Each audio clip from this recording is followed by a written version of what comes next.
Do you want 6 secret phrases to instantly persuade narcissists to do anything? I'm going to give them to you right now. Hey there, I'm Rebecca Zung, and I am the author of the USA Today bestselling book, Slay the Bully: How to Negotiate with Narcissists and When. And I know what it's like to be on the receiving end of feeling powerless, of feeling like you just don't know what to do when you are dealing with somebody who is toxic in your life. And so I want to make sure that you have the phrases to make you feel like you can fight back for a change. That's what I'm going to give you by the end of this video. I'm going to give you 6 phrases so that you can actually have them in your toolbox and be able to have something at the ready to instantly persuade narcissists to do anything, whether you are dealing with them in a courtroom setting or in just your everyday life. I'm an attorney, but I also help people in everyday situations, or whether it's a work situation. Maybe you're dealing with a colleague. Maybe you're dealing with your neighbor. That's what I'm going to give you today, because persuading people, especially when you're dealing with somebody who's in a high conflict situation, is exactly what you want to be able to do. And when you can persuade people to do things, you literally have the tools in your hands to do anything. So if you're new here, make sure you subscribe to this channel, because I want to help you take back your power. I want to help you feel that weight off of your chest. I know that feeling of feeling like you have that elephant on your chest, and I want to help you get rid of that feeling so that you can actually breathe and take your life back. The very first one is, I agree with your point about whatever it is. Maybe it's a specific thing. Maybe if you could just find like a shred of something that you can agree on. Maybe it's like, I agree that we're not going to agree on something, right? But if you can find something where they can feel like they've heard the word agree, that will help, because you're just kind of fluffing up their ego. You know, I always say fluff for favor, vomit later. You give them a little something that they want, which is that adulation. You're fluffing up their ego. And then you start with that shred of something. It's like, start with areas of agreement and then you work outward from there. So I agree with you on this. And then you go, okay, it shows that you are listening. It shows that you're starting from a positive tone, and it shows that you are letting them know that they matter. My second book was Negotiate Like You Matter. And the reason why I called it that was because everybody wants to feel seen, heard, and know that they matter. But narcissists, even more so, they literally have that feeling of the most pain, the most shame. They want to know that they're the only ones that matter, right? So you got to give them that narcissistic supply. And so if you can kind of fluff up their ego a bit, just so you can get what you want, you can go, okay, I'm valuing you, I'm valuing your perspective, and then go, how do you envision a perfect outcome for this? Let them tell you what it is that they want. So I agree with your point on this, but what's the perfect outcome for you? And then let them tell you. Let them share their perfect aspirations. Let them tell you what their perfect outcomes are. It'll give you valuable insight into their goals. Let them pontificate on that. It'll help you, especially if you're negotiating with them, especially if you are in some kind of a deal with them. You do want to know what their positions are. You do want to hear what it is that they want. Instead of pushing and fighting back for a change, go, okay, I agree with you on this particular thing. Where is it that you see this going? What is it that you want? Let them talk for a minute. That's the first one. And by the way, if you are dealing with a narcissist or a high conflict personality in a negotiation setting, get my free Crush My Negotiation Prep worksheet at winmynegotiation.com.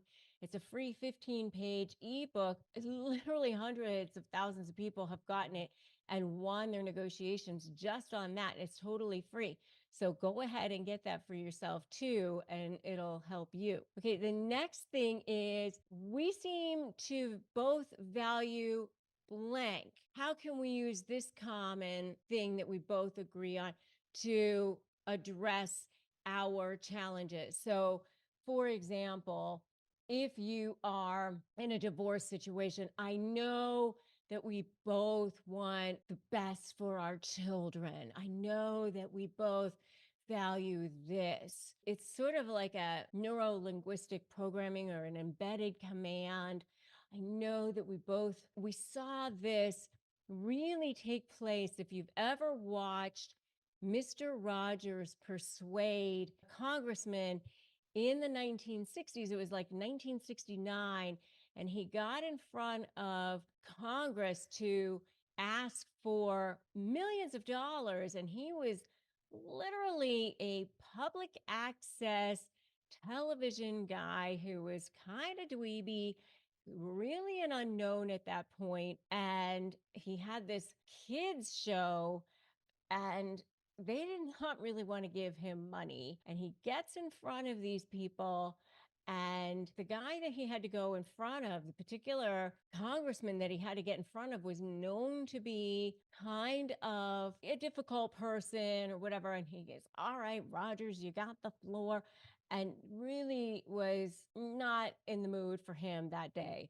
But by the end of it, the way that he was speaking to him was, "I care about the future of children. They are, as I know you do, because you know that they're the future of this country, as I'm sure you would agree." And the way that he was speaking with him, there was no way that this guy, the Senator Pastori was his name, there's no way that he was not going to agree with him. And that's kind of what you have to do. You identify a shared goal or a shared value, and you create a sense of unity around that. And that's how you can persuade that person, whatever it is that you're trying to achieve. Instead of you being at odds, you try to put yourself on the same side as the person, and it works. Believe me, I've been doing this for a long time, and I've been a lawyer for a very long time, and I've had the most contentious of cases for a very long time. And this is how you get people to be persuaded to see your side and get to be working together. So that's number two. Number three is, since we both agree on this, let's explore solutions that would achieve our objectives. Again, we're leveraging your initial agreement, and you are subtly guiding the conversation toward constructive outcomes.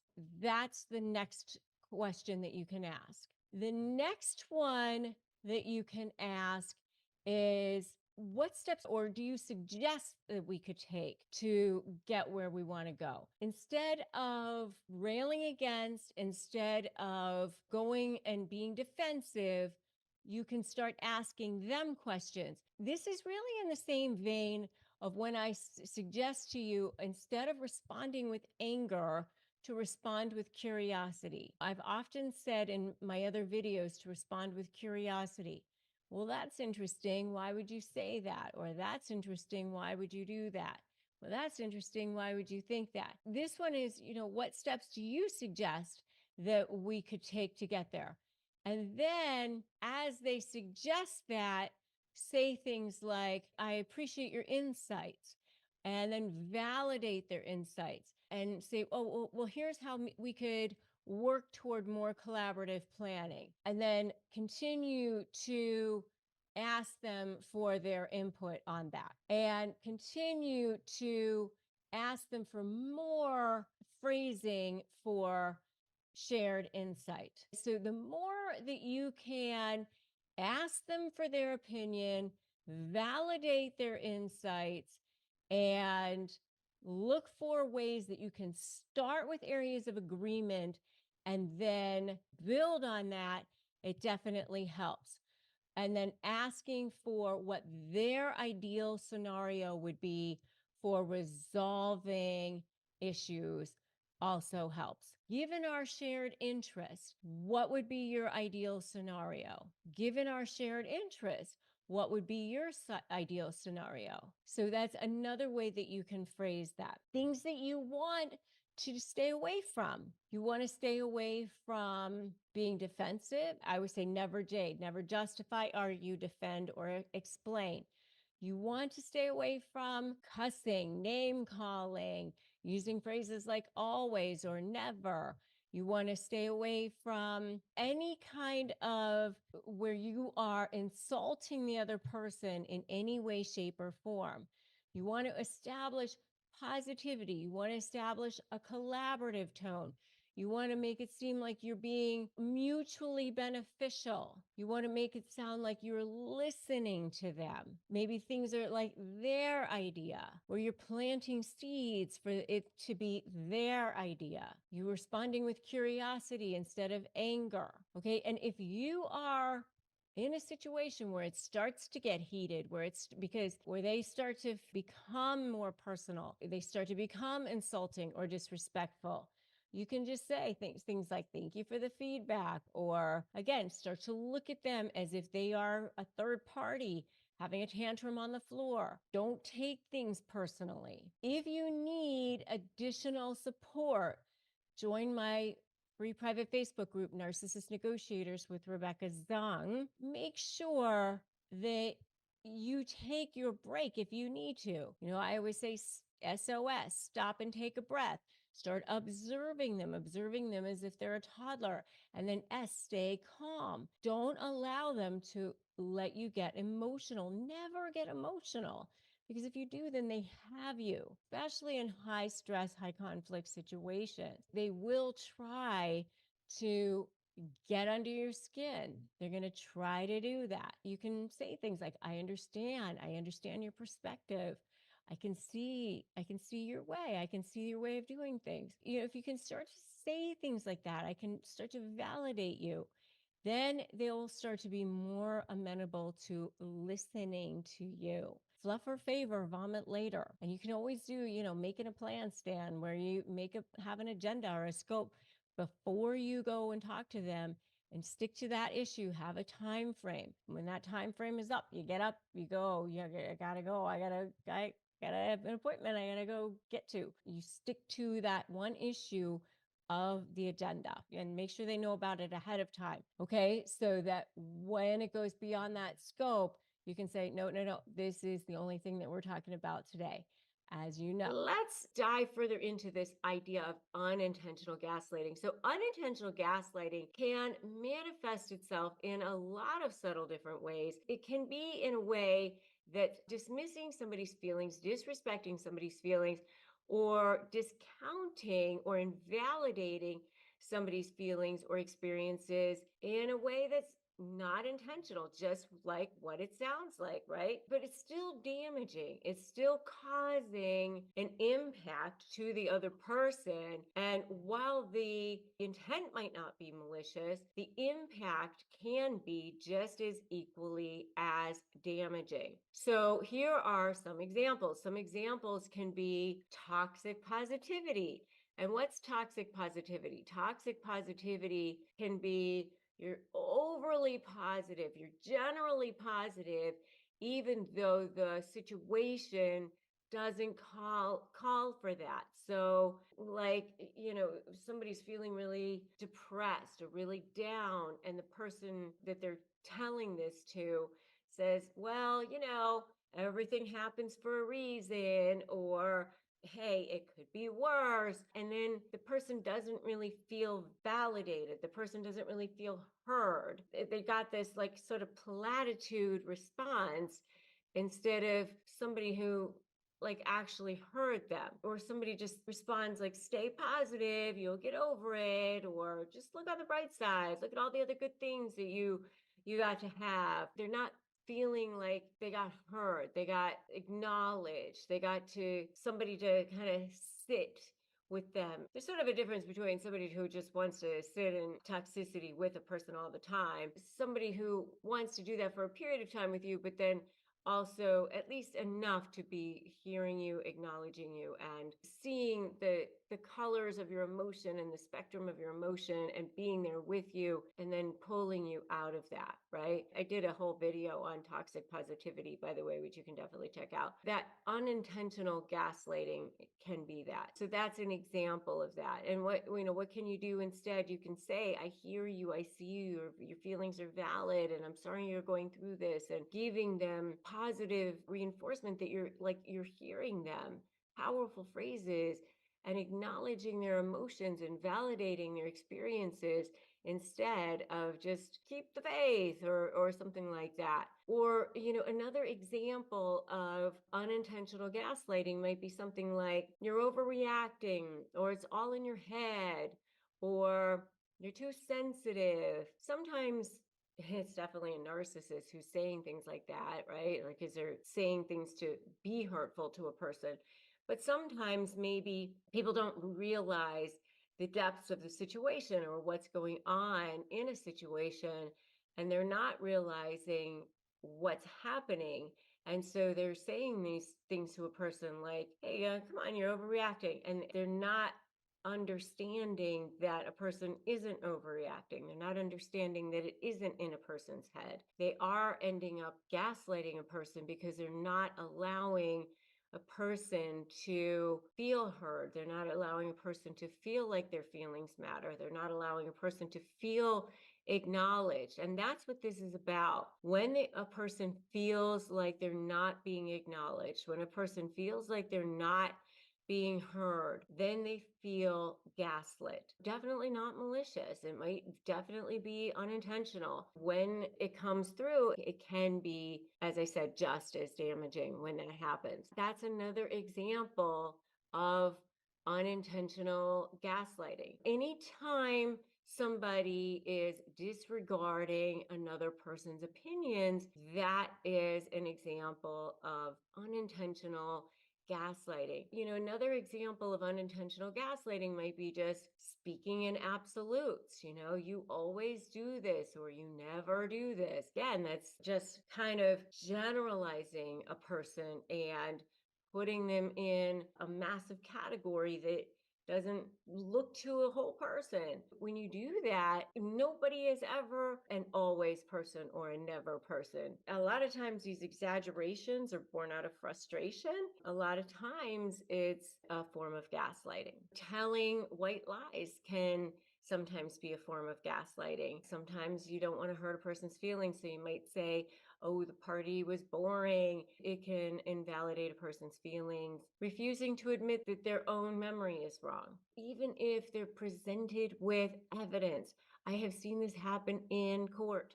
I have seen this happen with attorneys themselves. They're just super stubborn. That's a form of gaslighting as well. What are the impacts of unintentional gaslighting? Increased distrust in a person, less willingness to confide in a person, decreased relationship satisfaction, increased risk for depression, increased problems in relationships, decreased worthiness in a person.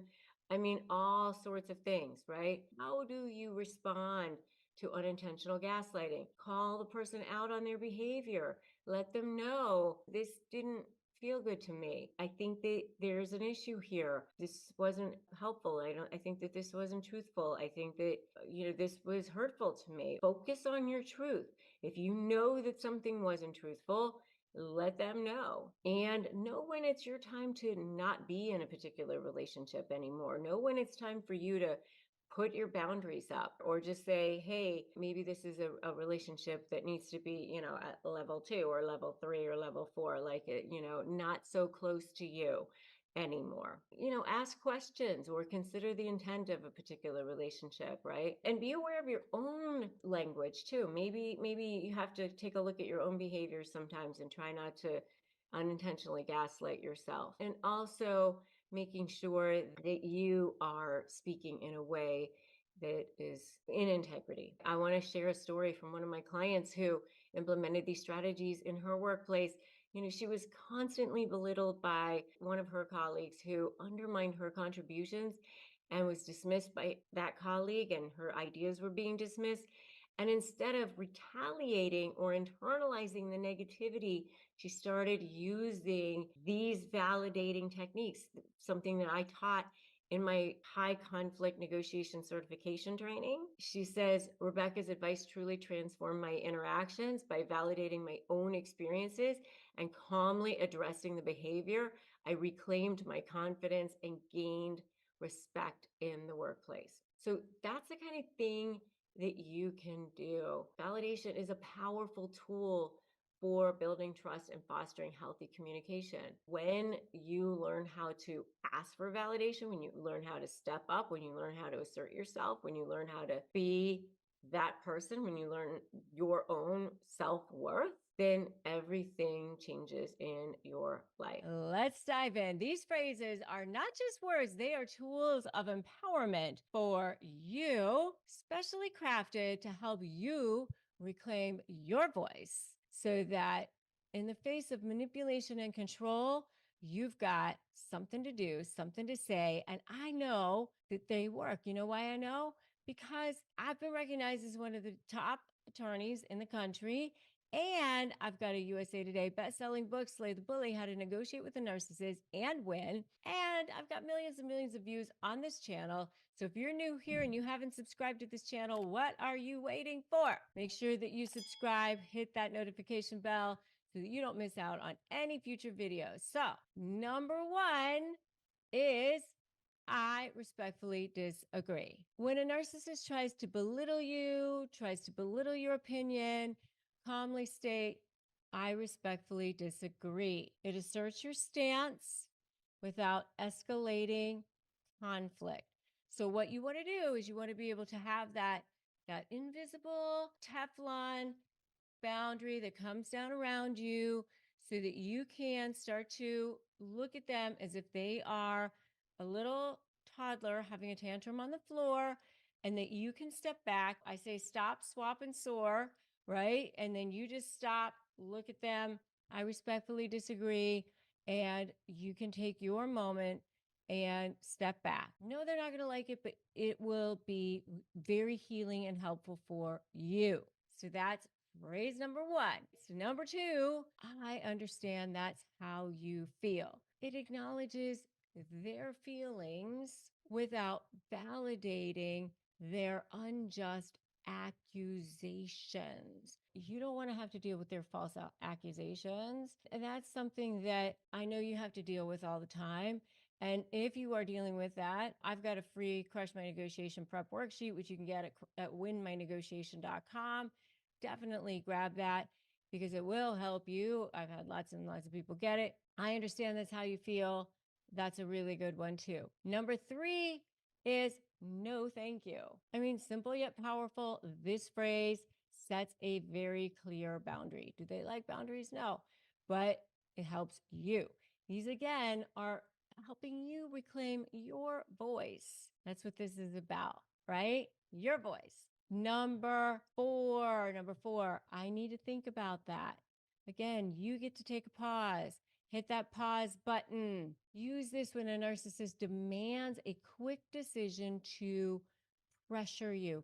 Don't allow yourself to be pressured. Don't allow yourself to be in a situation where you have to be pressured into feeling like you have to do something, especially when they're getting ready to ask you to sign something. Never sign something without knowing what you're going to sign, without knowing what you're going to do.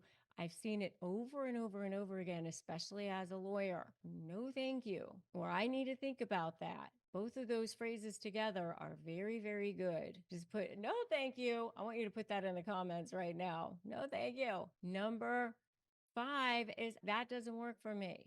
And it's actually kind of a soft one. That doesn't work for me. Asserts your needs while the narcissist is proposing their agenda on you, right? Have them stop putting that agenda over your head, especially things that aren't reasonable, which is, kind of like a lot all the time, right? I need to think about this. It doesn't work for me. All these are helping you assert your voice. And if you need support, join my free private Facebook group. It'll be very helpful for you. Narcissist Negotiators with Rebecca Zung. Good stuff. Next one. Ooh, this is a good one. This is a good one. Let's stick to the facts. You know, what do? They go all over the place. They're all over the place. They're back in 1984 half the time, or whatever it is that they do, and they're gaslighting you. And you know what? Let's stick to the facts. It redirects that conversation into where you are now instead of veering off into manipulation land, gaslighting land. Let's stick to the facts. And if they don't want to, you don't have to. You don't have to have this conversation right now, because you know what? You can go right into phrase number 7, which is, I don't play this game. I don't play this game. Use this to shut down the manipulation right away. The trick is, when you're delivering these lines, not to allow yourself to be triggered, not to allow yourself to get emotional. That's really, really, really important, because you don't want to allow yourself to get pulled in, sucked in, drawn into the emotion of it.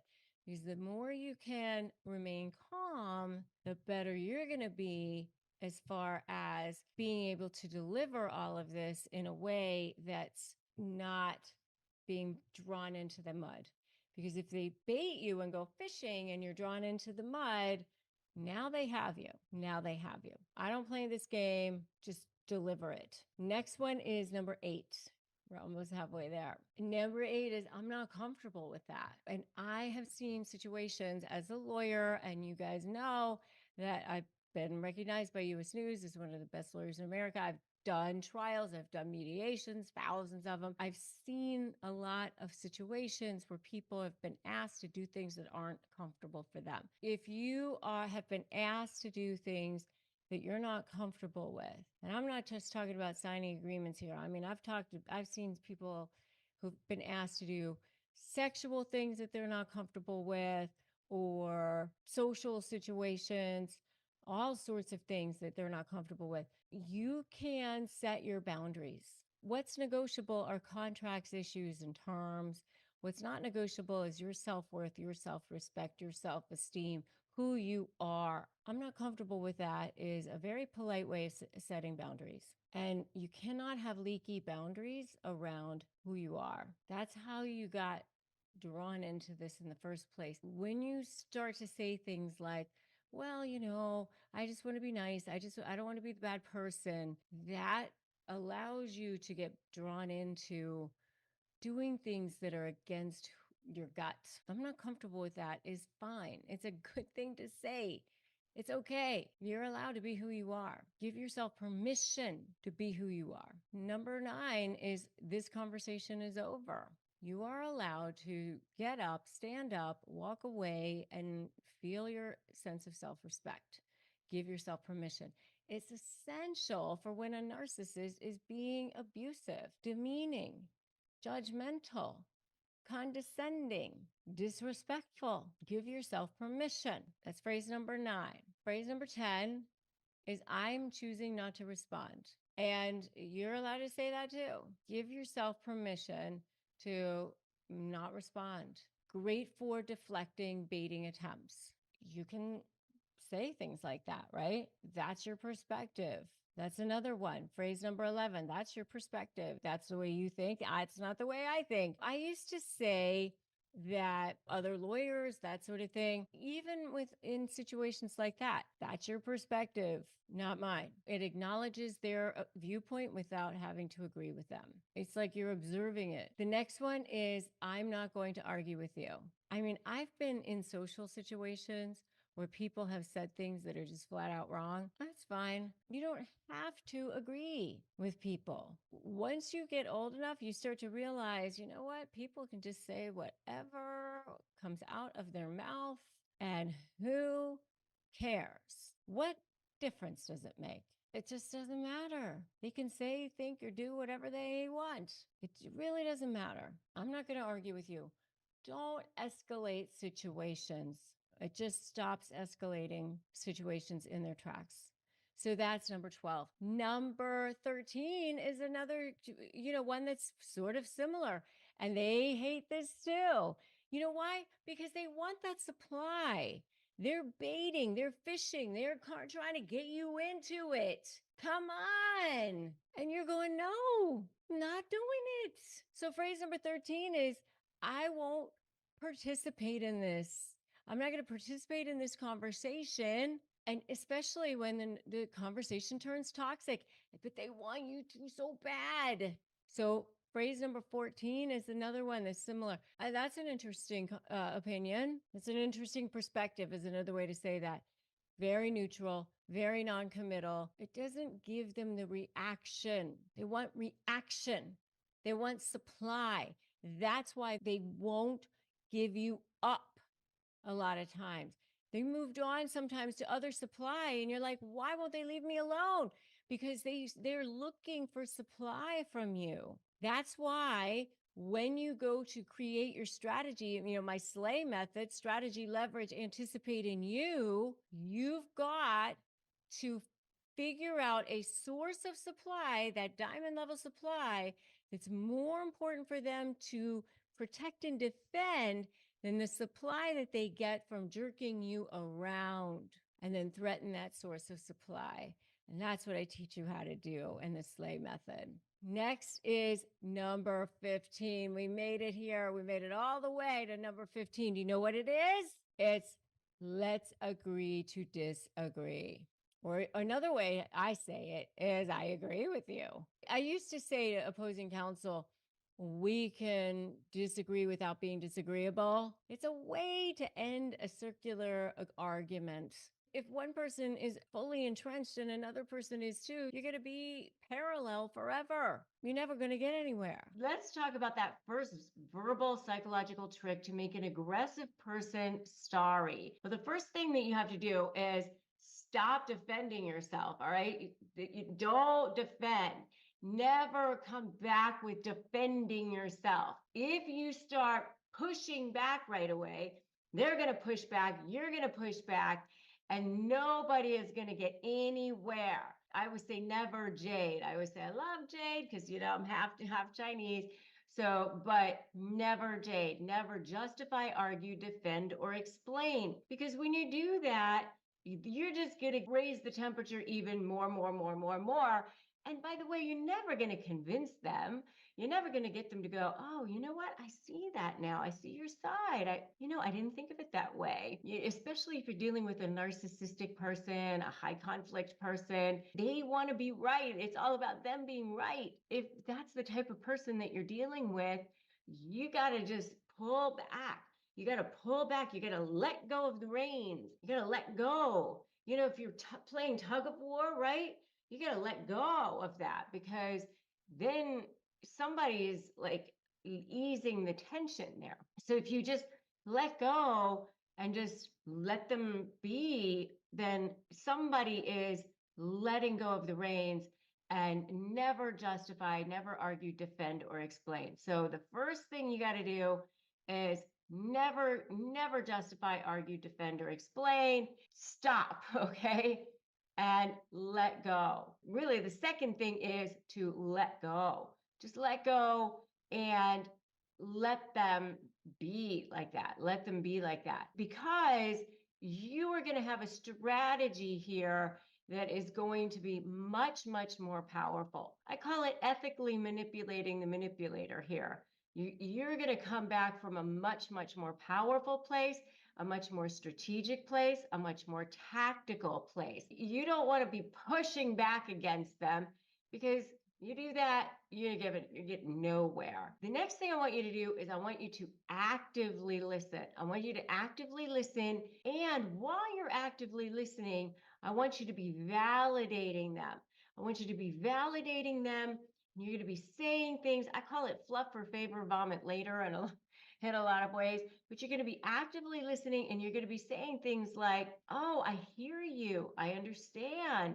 I see what you're saying. I get that. And it must be hard for you. But you're going to be looking at them almost as if they're a toddler having a tantrum on the floor. When a toddler's having a tantrum on the floor, you don't go, oh my God, let me get on the floor with them and let me scream and have a tantrum along with them. You look at them and you're kind of like, oh, are you done yet? And always maintain your own level of respect. If they're not respecting you, you're out the door. But as long as they're respecting you, then you can stay. You can stay in the room and you're just looking at them and your tone is even. Your tone is calm. And in some ways, you even want to like lower your voice. The lower your voice, the better it is. The calmer you are, the better it is. And by the way, while you're active listening, while you're giving them validation, make sure that you're always respectful too. That means no dirty fighting, no nothing like that, no cussing, no bad words, no name calling.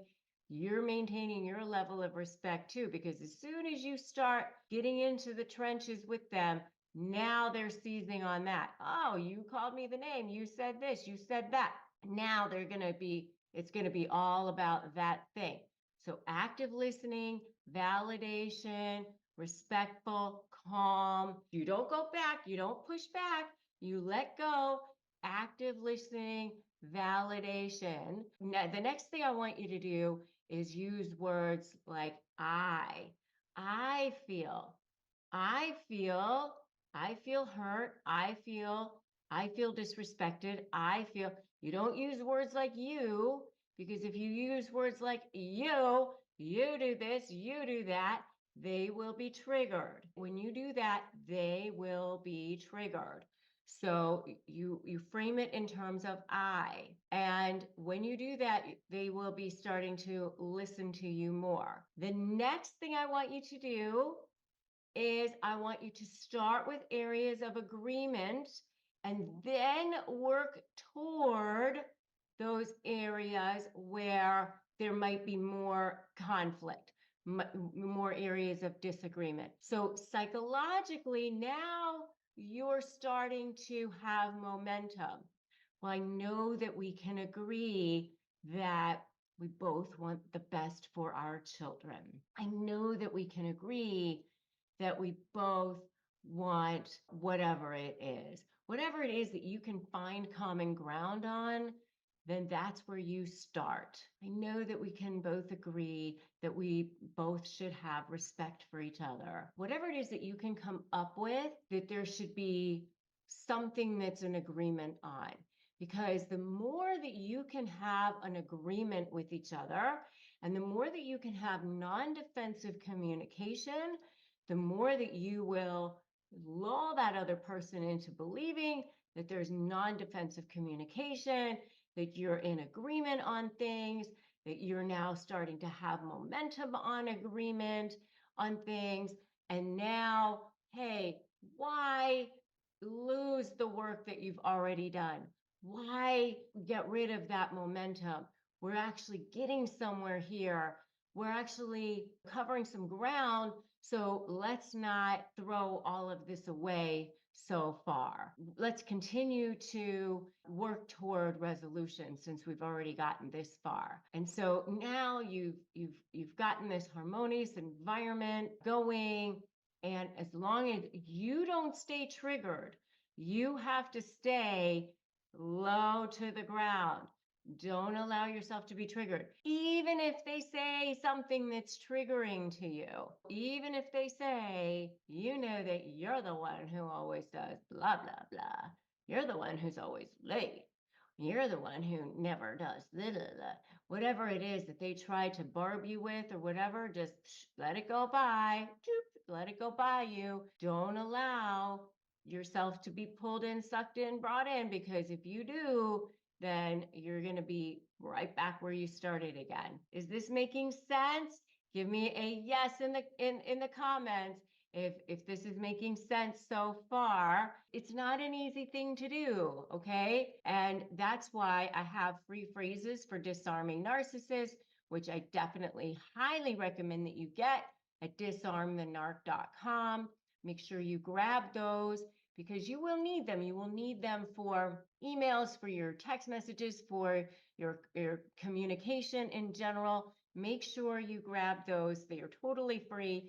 And join my free private Facebook group, Narcissist Negotiators with Rebecca Zung, for additional support as well. When you're faced with hostility, when you're faced with isolation, when you're faced with somebody who's trying to gaslight you and make you think you're crazy, you do want a community of support. You do want a community of people who are surrounding you, bathing you with light, bathing you with love, who are telling you that you're okay, that you are actually the one who's not the crazy one. You want to be surrounding yourself with people who can help you. Make sure the last thing is that you're working toward a constructive solution. Let them know we're working toward a constructive solution. Let's continue to work toward a constructive solution that's going to be good for everybody involved. Whether or not you believe that, or whether or not they believe that, use words like that. Use words that will allow them to believe, hear, and see that, oh, we want to work cooperatively, constructive solution, that's working about positive working relationship, or positive relationship that's good for the children, or whatever it is that, the buzzwords that they want to hear, so that it makes it seem like everybody's on the same page. Those are the verbal psychological tricks that calm aggressive people down. And if they say things that are like trying to make you angry, instead of responding with anger, respond with curiosity. See, oh, that's interesting. Why would you say that? Oh, that's interesting. Why would you do that? Don't fight back like that, okay? Because you know why? Why do you need to understand their tactics? Because they thrive. They thrive on manipulation. They thrive on control. They thrive on something called narcissistic supply. Yeah. So that is the only thing that they thrive on. Many people are driven and incentivized by many things. Most people are, not narcissists. They are incentivized by one thing and one thing only. Just the one thing. They are incentivized and by one thing, and that's narcissistic supply. They're like rats in a maze. And so when you are formulating your strategy, you have to understand, how do I concoct a strategy? How do I beat them at their own game? Well, first of all, respond, don't react. Respond, don't react. Observe, don't absorb. Step back as if you're a third party looking at a toddler having a tantrum. So first of all, learn how to step back and observe. And once you can start to do that, then you can start to say, I can learn how to understand these tactics. And that's how you start to build a strategy. That's how you can start to go, all right, step one, don't run. Because when you are in fear, when you are coming from a place of fear, they sense that. They sense that. So remember, they're looking for a person that they can control. So when you close those gaps, when those gates get closed, they sense that too. So how do you turn those tables? Step one, don't run. Step two, make that U-turn. Step three, break free. You're literally course correcting. How do you course correct? How do you begin to turn it all around? And my SLAY methodology is strategy, leverage, anticipate what the narcissist is going to do, and focus on your mindset. So that first part, that strategy, is understanding their tactics and exploring, how do you turn those tables? It's all going to be understanding that concept of narcissistic supply. And then, okay, the next thing is recognizing what's happening. Understanding, okay, is it gaslighting? Is it, I see it's gaslighting. I see, that they're a narcissist, and I understand, that I've been dealing with trauma bonding, or I've been, understanding that this is what's happening. And then you can start to not take it so personally. You can understand that they are a product of trauma as well. And the narcissist brain is a brain that's, very much driven by their limbic system. It's an arrested development brain. It's, a brain that's, basically stuck in, as a toddler almost. Okay. And they use gaslighting to manipulate because they're fear-based individuals, shame-based individuals. So to beat them at their own game, you have to understand that they're driven by this concept of narcissistic supply. And there's two different tiers of narcissistic supply. There's what I call, a diamond level supply, which is how they look to the world, their image. And then there's coal level supply, which is manipulating you, controlling you, degrading you, making you squirm. And you have to go, okay, what is driving them? What's that thing that drives them the most? What's the thing that's going to be the thing that I have to learn how to build leverage against? Because until you figure that out and threaten a source of supply that's more important to them to keep than the supply that they get from jerking you around, you'll never be free. You'll never be free. But once you do, you can beat them every time.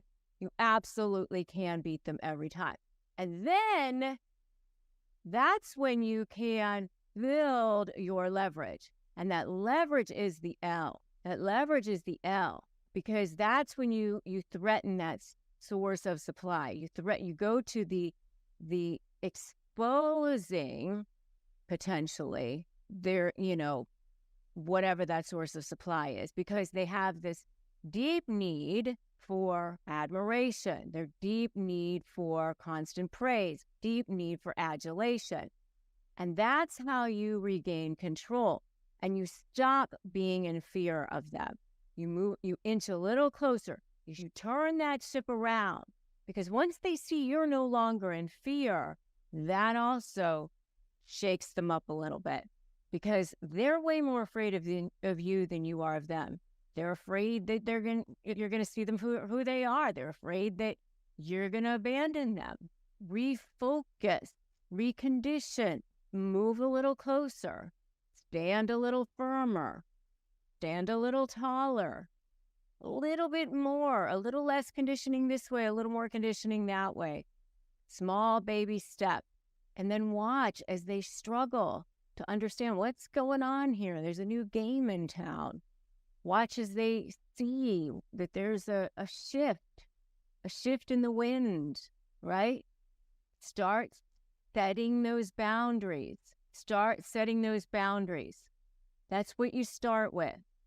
You start with step 1, don't run. Step 2, make that U-turn. Step 3, that's when you can start speaking up. You start to say, okay, now I can start presenting my arguments, or I can start talking, or I can start to move out, or I can start, whatever it is, you start to push those limits a little bit more. They're going to push back. Sure they are. But you're going to be stronger too. Firm boundaries is crucial. You don't waver. You demand respect for yourself, because they're going to push back. It's like having a toddler, right? They're going to be like, oh my God, I just need to cry a little louder. I just need to scream a little longer. Oh, they're going to give me what I want. No, you can't. You got to establish those clear boundaries, disrupt their game. You are protecting your well-being. You've got to have this invisible boundary, fence around you, protecting yourself, your well-being, your inner light. That's what you're doing, right? And if this resonates with you, I want to know. I want you to say, step 1, don't run, in the comments. I want you to put that in the comments, telling me you're going to do it. Is that way I know you heard me. I'm doing this. Step 1, don't run. And I want to hear from you as well, that you did it. And I know it's so hard, and you can't do it alone. So join my free private Facebook group, Narcissist Negotiators with Rebecca Zung. And I've got a free gift for you. I've got free phrases for you for disarming narcissists. Go to disarmthenarc.com and get them. Go get them. they will help you also. Okay? Because setting firm boundaries is hard, but you can start to say, I deserve respect, and this is where I'm starting. And those phrases will help you stand up for yourself and get the respect and honor that you deserve and the life that you deserve, which is where you're going. So also, if you like this video, give it a like, give it a share so that other people can start to hear these steps and get the access to these tactics. And if you haven't subscribed, make sure you do that now. Subscribe, hit that notification bell so that when I upload new videos, you can get access to them immediately, because I want you to beat a narcissist at their own game. It's time for you to do that. It's time for you to have the respect, the honor, the life that you deserve, so that they're not holding their agenda over your head anymore. So talk about, Chat GPT, for example, and how that has changed everybody's lives as far as, just every day in communications, for example, and how people can utilize that. I mean, just that alone. Sure. So that type of AI is called generative AI. And so generative AI is a form of artificial intelligence where you give an input and it produces some kind of output. It could be text-based, it could be video-based. We just saw OpenAI's latest product, it's text to video, and it is startling in terms of, and people can go on my personal LinkedIn. I wrote a whole editorial on it, but it's startling how you can say something like, create a video of puppies playing in the snow, and it looks like real golden retriever puppies playing in the snow, or create a movie trailer with a spaceman in a knit space helmet is another one, and it looks like a movie trailer. With something like Chat GPT, or we see Google Gemini, which I'll talk about in a minute, I think that has built-in narcissism, and I'll say that openly, even though I'm a Google shareholder, full disclosure, and if anyone's listening from Google. Then we see Microsoft Copilot, so I can put these inputs in, and it's going to create an output. So I have used it personally. I build my own GPTs. I just did a big interview for an AI show with a bunch of girlfriends who've all won awards in AI. And I build my own GPTs, Rebecca, because I want them to sound like me. And I have different ones for different things. And you don't have to be a coder. If you have the GPT-4, which I do, the paid version, there's a place where you can go and start to build your own GPTs. And so when we see what people are using them for, we're seeing search. The number one social media search is actually TikTok now. People are using that for search, but we're seeing GPTs being used for search. We see them for optimization. Like I was negotiating a legal contract, and I have more attorneys than I have handbags, but I really wanted ADR language in there, and I didn't really like how they had worded it. So I put it in my GPT, and I said, I want ADR language, put in this, and this is what I want. And it prompted it, and I sent it back to their attorney, and he was like, perfect, we'll go with that. And that came out of OpenAI. So we're using it for a lot of different things. I think on the other side, we're also seeing a lot of people even using it as a companion, and not just recommendations for restaurant. How do I heal my marriage? How do I improve my social media presence? And it will spit out all kinds of recommendations. The thing we have to understand is that ChatGPT is a Microsoft product, and my new startup, the Pause Technologies, is also a Microsoft startup. So I'm in that ecosystem. We're building in that ecosystem. So it's using search from Bing. Gemini, Google's product, is using search from Google.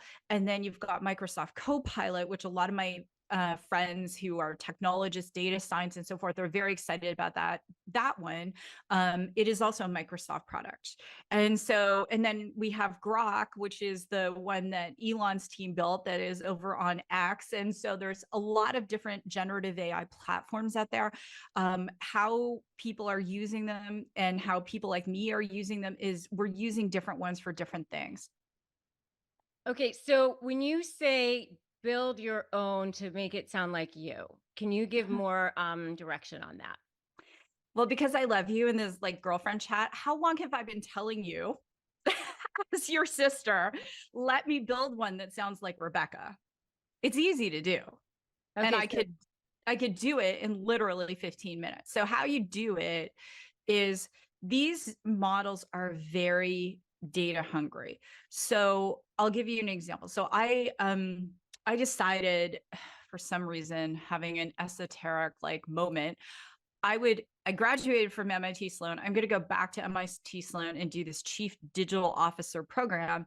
And I don't mind saying to your audience, because like my show is raw and real entrepreneurship. You've been on the show, I'll be raw and real, that I was like, do I need to prove myself as I'm transitioning to go into this next chapter? Am I really a technologist? Because I was always known as the non-technical founder.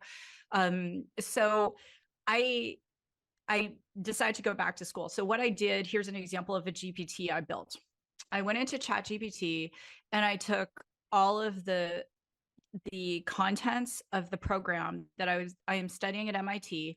I put them into a GPT. I called it Tim's World. Tim is the mascot of MIT. It's a beaver. And so now it knew how the content the professors wanted us to learn. And so when I was writing my papers and I was going in the group and having to do like the dialogue, MIT lets us use GPT. So I'm just not telling you anything my professors didn't know. Instead of me taking 3 hours to write a paper, I would do it in literally 2 minutes. I'd check the references, click through, make sure they were relevant. I asked it to cite things in APA 7 format. It did.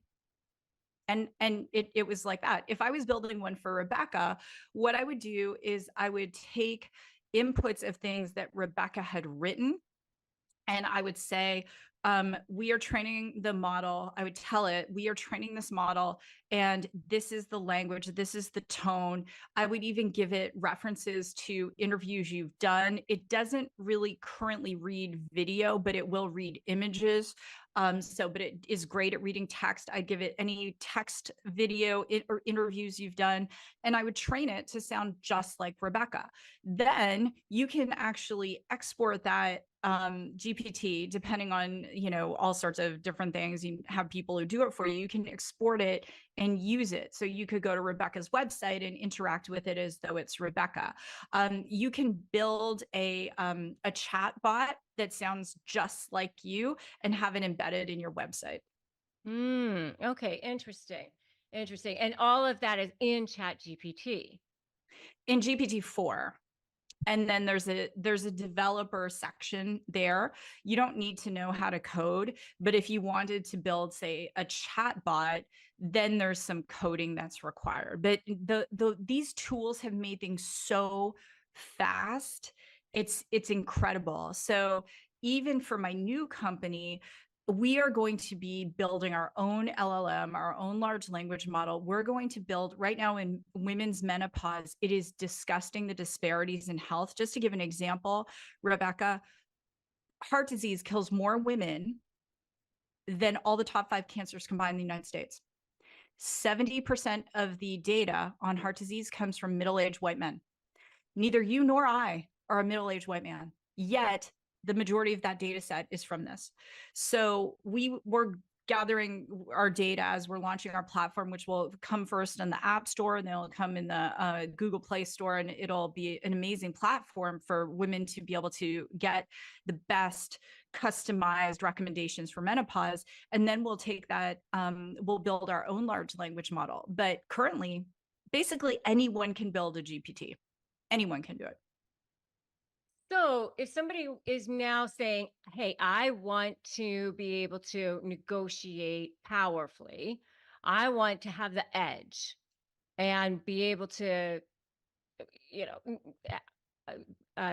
write this really powerful email, or I want to be able to create leverage against this person, what would they be able to do using ChatGPT? Oh, girl, we're going to get a lot of comments on this one. This is what I would do. I would take whatever correspondence the attorney had sent over. I would feed it into GPT. Don't use 3.5, use 4. I think they're working on GPT 5.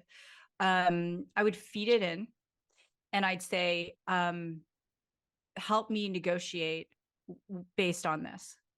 And so it would use that data as an input.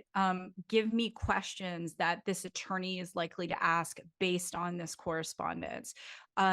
Give me, help me to have the best responses for this. You can train it to go back and forth with you. I've even put things into it.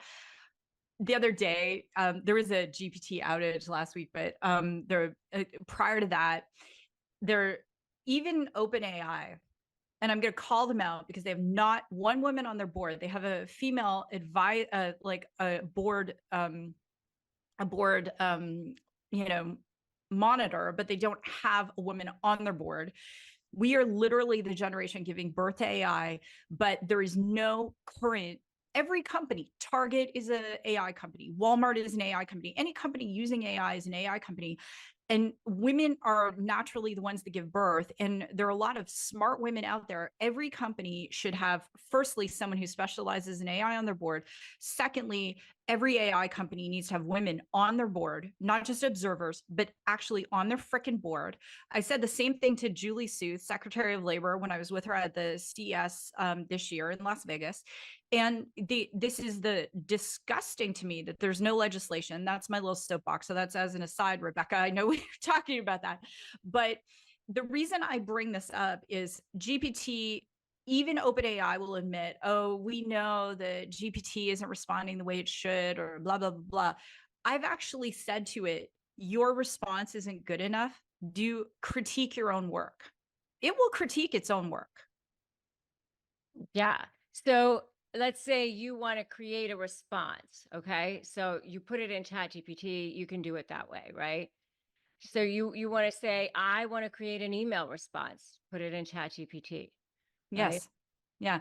And you have to prompt it to be able to respond in a certain way, because it's going to do some things that are fairly stock, like, things. So you would say something like, respond to this at a master's degree, MBA from Wharton level speech. The more specific you are with your queries, the better. And the more, so when I'm writing papers, I'm writing at a MIT Sloan graduate level because that's how I would write.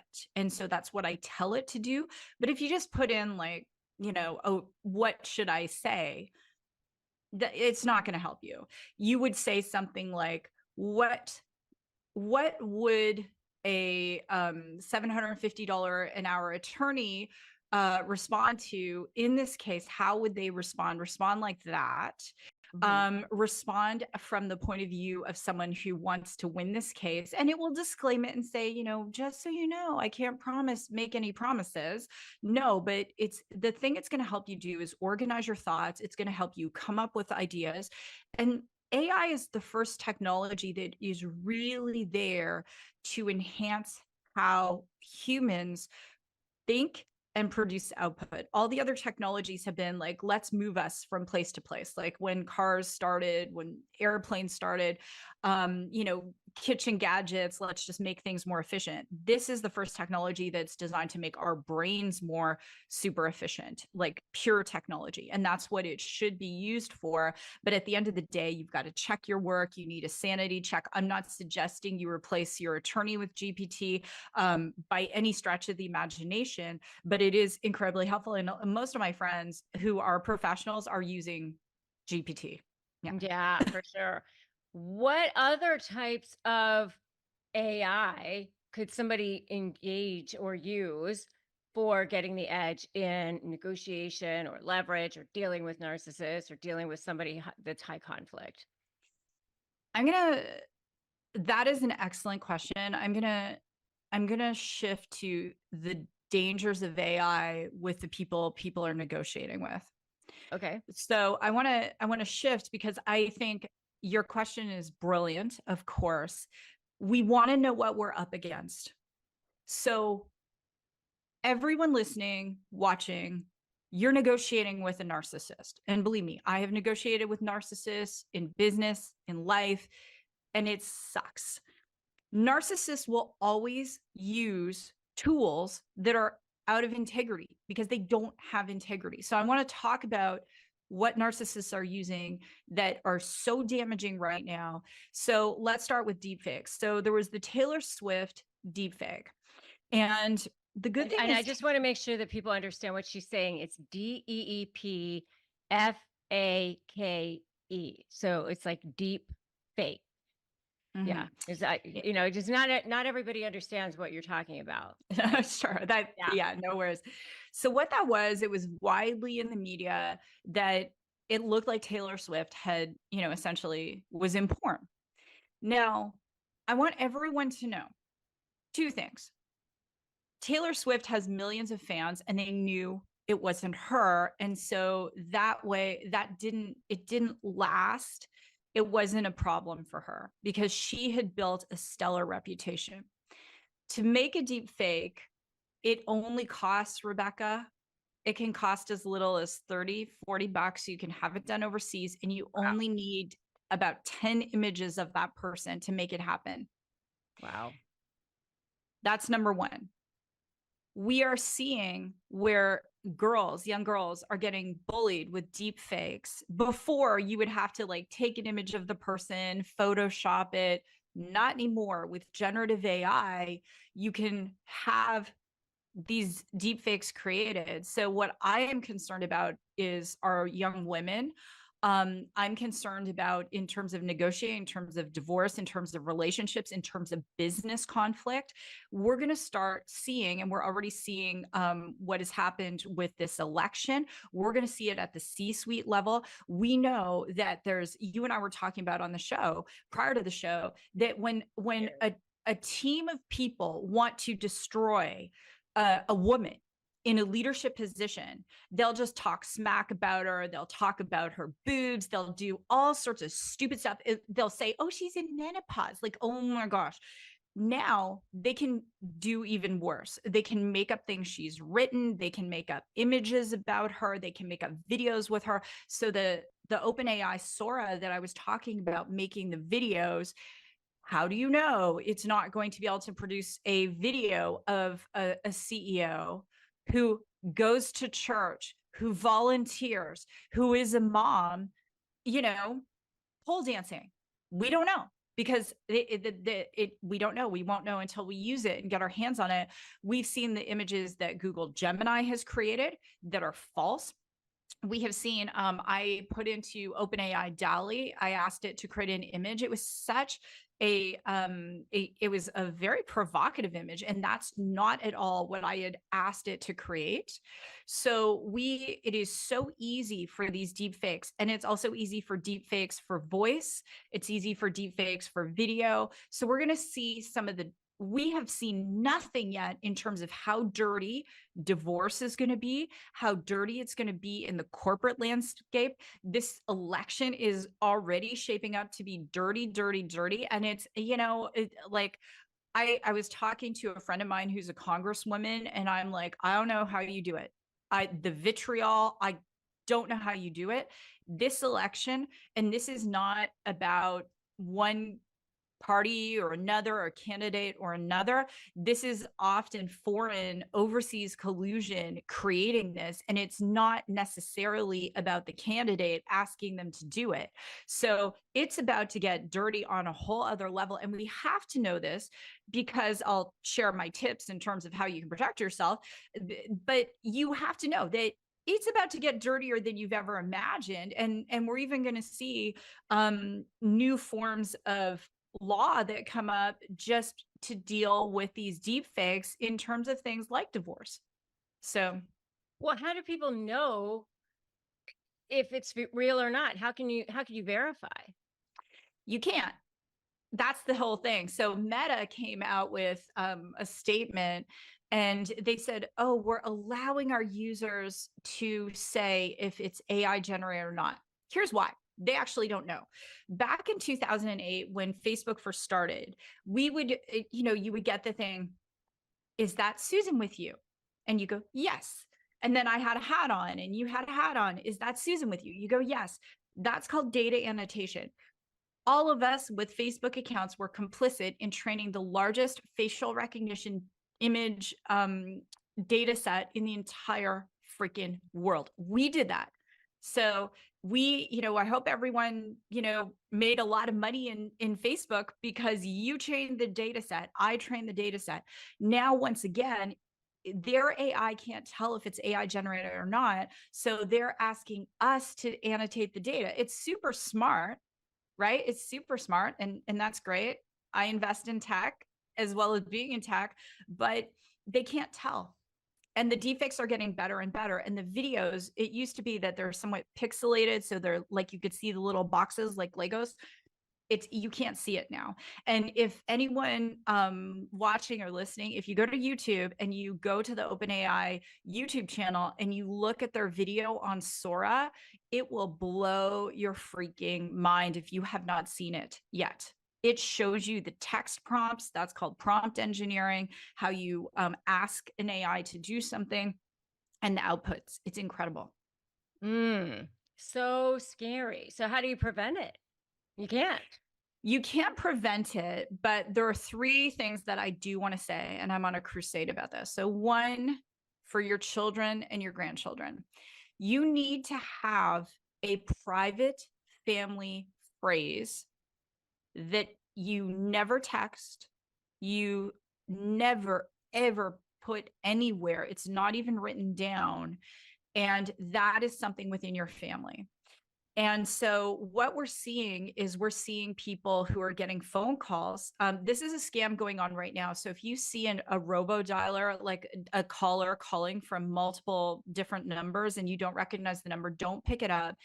Because once you start to engage with it, they're using AI to get your voice and your intonation, and then they're adding it to public images to create video of you, to create deep fakes. And there was someone who was just, their bank account was emptied like $40,000 because of this. And they're using that to create fake facial recognition to get into your apps that require facial.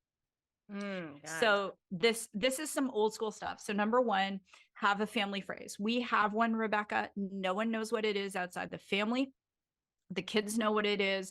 If they get a call from me like, hey, I need $2,500 or whatever, they would have to ask the family phrase, because you know what? It's going to sound just like me. That's the scary thing. That's number one. Number two, it's time to stop posting your damn kids on social media, because anyone, if you have, any net worth whatsoever, they are going to create deep fakes of your children. We're going to see all kinds of things. And I did it too. I was complicit. I was not in this world at that time. I wouldn't do it now. Yeah. But posting your children's photos, your teenagers, you need to monitor their phones and what they're doing. There was just an outage of about 74,000 cell phones of all the big providers here in the United States. And my next common sense thing is, do your kids actually know how to get home if their cell phone isn't working? And you may say, well, Rebecca, that sounds common sense, because you and I would know how to do that. But we grew up before the cell phone era. And so you've got to be training your children. And this is also a time too that, unless you have an OnlyFans or whatever it is you do, and you really don't care if those salacious images are out there of you, then fine. But if you do care, then let people know what you stand for. So then if something does arise, like people know for me in my real life, they know, oh, okay, Susan is Christian. Susan doesn't show bikini pics of herself on Instagram. There's no booty shots of me. So if they saw something like that, they probably go, hey, that's not Susan. And if that is you, and you don't show yourself in a thong on Instagram, then be who you are, because then if something comes out, your friends are going to know it's not real. But Rebecca, this is getting to the point where we even saw in Hong Kong a fake virtual meeting where they used AI generation to make all of the executives. Did you hear about this? And there was one real human in that meeting, the virtual meeting, who thought these were all the executives in the meeting, and they transferred millions of dollars to the people who did the deepfakes. Now, that company should have had safeguards. No one person should be able to transfer millions of dollars out of your company, but that is going on right now. So common sense things like always be changing your passwords, have the 20 25 alphanumeric character passwords, don't have two passwords the same, constantly be checking your cybersecurity. Like this stuff, it trickles down. You see the bullying with kids that are using AI to bully other kids. We're going to see it more in divorces. We're going to see it more in business.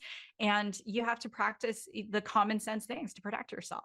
Yeah, for sure. Well, I mean, I tell people to change their passwords constantly anyway, for sure. But I mean, this is, another level of that. I mean, it's going crazy with all of this.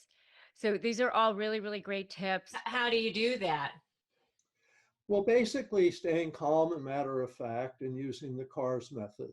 And that's in the book. And I know you wanted to talk to me about that. So yeah, absolutely. Because I think that is where our listeners can glean the most help, because the ones who are reaching out to us, they're already in the high conflict divorce process. They are desperate for help, and the help is in 5 types of people who will ruin your life. You have set out very clear methodology to neutralize or manage conflict in those types of situations. And so I did want to definitely hone in on another one of your acronyms, CARS, C-A-R-S, because I think this is the meat of what people can really pull from to get through this time and to manage what's going on. So I know that C, let's start with the first letter, sounds like a good place, it stands for connecting. yes. So maybe we can do a deep dive into connecting. Yeah. So the idea, and you said the right word, which is you want to manage the situation, manage the relationship. Don't make your goal changing the other person, because that's all the stuff that backfires. So make your goal managing the relationship, just try to keep it relatively calm. So connecting. And by the way, all 4 of these are the opposite of what you feel like doing. So when you feel like yelling at them or running the other way, is instead connect with them with empathy, attention, and respect. And that's the ear statements that you mentioned earlier. And the idea is you just want to have a positive connection. And believe it or not, people with high conflict personalities want to have positive relationships. And so when they're coming at you negatively, just respond to them positively, as connect. And so empathy, attention, and respect, you can give them some empathy and say, wow, I can see how frustrated you are by this. This is a hard situation. These are big decisions. And that's one thing you can do. Another is to say, I'll pay attention. Tell me more. I want to understand your point of view, your proposal, whatever it is. And R is respect. I respect your efforts. I respect your time with our child. I respect your preparation for this financial decision. So something has to be true. Don't make something up. So something you can respect. I respect, the job you did yesterday. That was really helpful. So the idea is empathy, attention, and or respect. And so that's a way to connect with people rather than yelling at them to calm down, is to also show that yourself as being calm, confident, we can deal with this, let's see what we can do. So it's Well, I think a lot of times what people want the natural reaction is to get into whatever it is that they're saying. Like if they say something like, you know, for example, you had the kids this weekend, you didn't feed them anything at all, you know, you starved them, blah, blah, blah, whatever. You're a horrible father. You know, the natural reaction, I think, for people is to say, no, this is what I fed them. I'm a good dad. Here are all the ways that I'm a good dad. You know, they end up getting into being sucked into that vortex. Yes. You know, and so what I used to tell people, or I still tell people, is, you know, don't respond directly to each and every single allegation. Yeah. Because that's what people, that's the natural reaction. If you're being attacked, you want to respond to that. Right, But, right. And you that's know, and that's a mistake. Because with high conflict people, now you're in the quicksand with them and you're playing their game, and so they're going to win and you're going to lose. So it's much better to sidestep that with an ear statement and connect with them and say, well, thanks for telling me your concerns. You know, I'll think about that, rather than you're wrong, blah, blah, blah, blah, blah. Yeah. And it We're doesn't thinking mean the facts are going to change their mind. Yeah, right. You're not Not going going to to change happen. their mind, but you don't have to agree with them either. So you can say, well, thank you for telling me your concerns. You know, I hear you. Okay. Yeah. Um, and with that, when we get into the other parts of cars, you might also say, you know, and I think I'm doing a fine job, and other people have said that too. So you don't accept their criticism, but you don't fight with it. It's just, you know, well, we'll just have to agree to disagree on that one, you know, but thanks, and have a good week.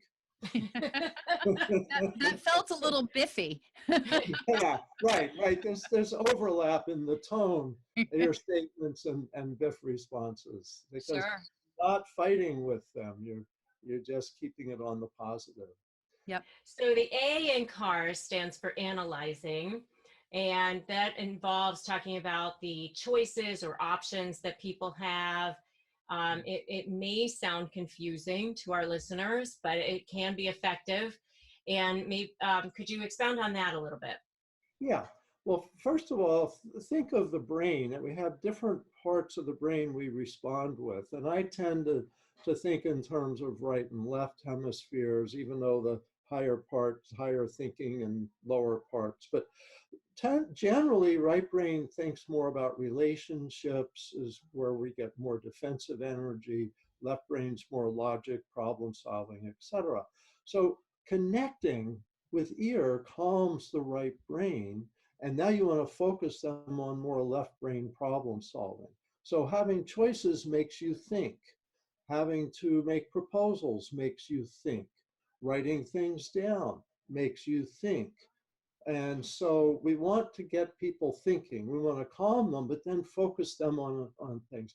And I think just focusing them on a choice, you know, here you've got a choice, you've got alternatives, you know, analyze, decide what you want to do with this choice, gets away from arguing about the past. So here's a combination. So someone complains, like you said, the thing about the weekend, you know, so you think I'm a horrible parent and I didn't feed the kids this weekend. So I say, well, okay, thanks for letting me know your point of view. I'll think about that. And let's look in the future to what our choices are. Like Wednesday, we've got this baseball game, and who's going to go and who's going to be with the child, or can I pick up the child, or whatever. So you get them focused forward on a choice. And so analyzing is using your analyzing brain, not your reacting brain. So that's connect and then analyze a choice, analyze a proposal, analyze something in writing, get people thinking about really about the future rather than defending the past. So connect and then help analyze. Here's what I see your choices are. And then, you know, then it moves to R, the R in CARS. which stands for responding, which does take us to BIF, I think, which I'm happy that R is responding and is BIF, because I think that is a method that can help any listener. So could you just expound on that a little bit? Yeah. So R is responding to their hostility or their misinformation without arguing with it. And the easiest way is using BIF responses. So I'm glad you mentioned that. And so BIF is being brief, informative, just straight information, friendly tone, and firm, meaning you end the discussion. You don't say, well, what do you think about that, buddy? You know, you don't invite a new argument, which so many people do in high conflicts that they can't let go of it. And it's just matter of fact. All of this is calm, confident, matter of fact. Don't look rattled. Try to, if you're rattled inside, pretend you're not rattled on the outside, because that just escalates the other person. So just keep it calm. And that's why writing is so helpful. And BIF, because you can think about it. You can go, okay, I'll send this tomorrow, this response. So you're not getting stuck in there. But it's responding to hostility or misinformation. Sometimes they'll say something that's not true. You know, you didn't, 2 weeks ago, you were half an hour late, and actually you were on time. And so you can say, you know, oh, you may not be aware of it, but actually on January 17th, I was on time because I came straight from work. And you may remember that that evening I took the kids to, you know, such and such on time. So you're not saying you're wrong. You just say, here's the information. And so have a good weekend. And, you know, well, in situations like that, you also have to really notate everything, you know, keep good records, because you will be accused of things like that. You didn't show up, you know, half the time last week or whatever. You were late. You were supposed to call at 7 and you didn't. You know, they will say things like that.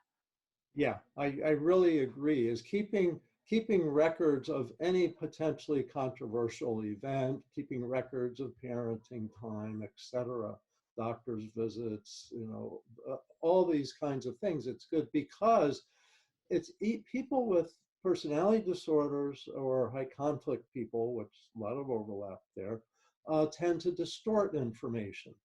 And so they put a spin on it, the all or nothing spin, or they jump to conclusions, or they use emotional reasoning. I feel it's true, so it must be true.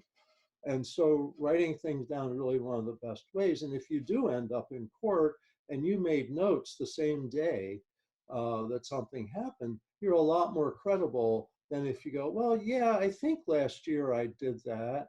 I don't know what day it was. And it's like, that's pretty fuzzy. So Yeah. you gotta write things down the same day that they happen.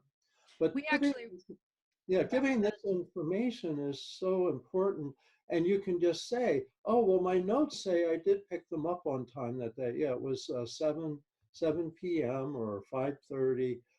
That's one of the days, you know, that I did it straight from work. So, yeah. and that's the end. You don't say, so you're an idiot and so you're wrong. You just say, here's the information. You may not be aware of that, but that day, you know, I was on time for these reasons.